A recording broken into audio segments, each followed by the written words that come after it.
अस्सलाम वालेकुम viewers, welcome back to my YouTube channel daily tips with Asma.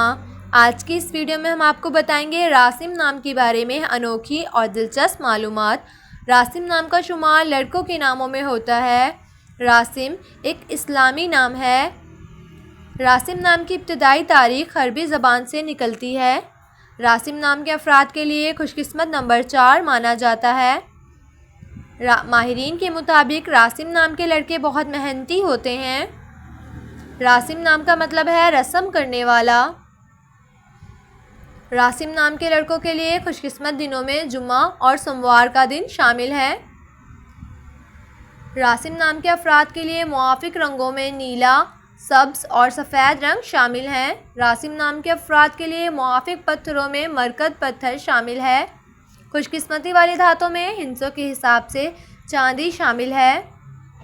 So friends, अगर आप अपने नाम का मतलब जानना चाहते हैं तो कमेंट बॉक्स में अपना नाम लिखें। इंशाअल्लाह हम आपके नाम की वीडियो ज़रूर बनाएंगे। Thanks for watching. अल्लाह हाफिज़।